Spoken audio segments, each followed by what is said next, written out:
Welcome back to the Deep Dive. Today we're getting into a phrase that, on the surface, feels so simple, but it's maybe one of the most revolutionary statements in the entire New Testament. We're talking to 1 John 4, and that huge idea, God is love. Mm-hmm. And our mission today is to go way beyond the sentimental greeting card version and really find its radical power. Right. And to do that, you have to realize this passage isn't some calm, simple reflection. It's more like a combat manual. John's writing around 90 AD to a community in Ephesus that is just fracturing. A combat manual. What was the actual conflict? It was this proto-Gnostic heresy. These opponents were separating the Christ spirit from the physical man, Jesus. They thought the physical body was, corrupt and irrelevant.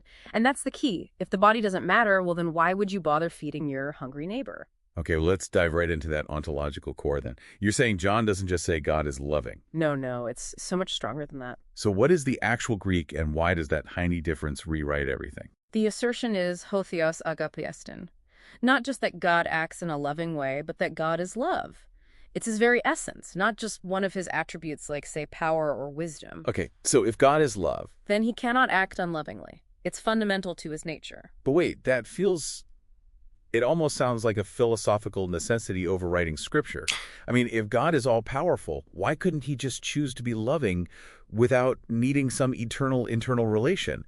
Why is the Trinity absolutely required for the statement God is love to hold true? Because love, by definition, requires a subject, an object, and the relation between them.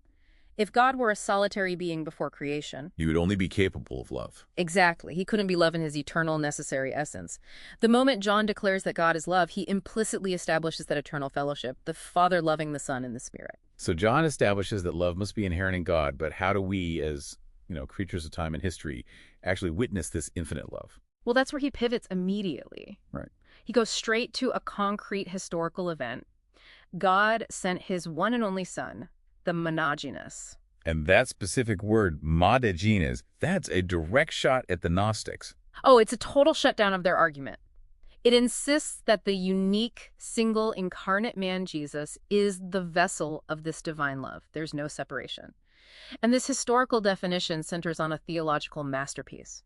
God sent his Son as an elasmos, an atoning sacrifice. Okay, hilasmos, that sounds a little dense. Can you break that down for us? Yeah, let's unpack it. Think of hilasmos as having two sides. On one side, you have propitiation. That's about dealing with God's necessary judgment against sin, turning away his holy wrath. Turning the wrath away, okay? And on the other side, you have expiation. That's the removal of the sin itself, wiping the slate clean. But here's the incredible twist. What's that? It's that God himself provides the fix, the sacrifice, to propitiate his own wrath. It's God's love initiating the action to satisfy God's justice. And that flows directly into the practical command. Because God initiated this for us, we now have a debt, but it's paid horizontally. That's it. We also ought to love one another. But how does that work? How does a spiritual claim about God's nature possibly resolve a very physical dispute about indifference to the poor? That is the liar's paradox, and it's John's direct confrontation of the whole Gnostic error. He says, look, if you claim to love the invisible God you cannot see, yet you hate the physical brother you can see, you're a liar. So true knowledge, true gnosis, isn't just speculative. Not at all. It's relational. It's demonstrated in tangible care for other people. This is where it gets really interesting for me, the whole psychology of fear. John says, perfect love drives out fear. It's a psychological masterpiece. So what kind of fear are we talking about here? It's not just, being scared of the dark. No. The Greek word is phobos, and he connects it to kolesin, which refers to final punishment or torment. Ah, so it's anxiety related to judgment. Precisely. It's the servile fear of the criminal anxious about the consequence. But when you truly grasp the unconditional sacrificial love of God, that fear is displaced. Your status changes. And that security fundamentally changes your daily motivation. So to connect this to the bigger picture, this agape love is fundamentally revolutionary. It is. It's descending and sacrificial. God seeks man, and I give myself for you. This is utterly distinct from eros. Right, where eros is about us aspiring towards beauty. Yes. Eros responds to value that it finds. Agape creates value in the one it loves. So what does this all mean for you, the listener? In a way, John resolves that ancient Euthyphro dilemma for the believer.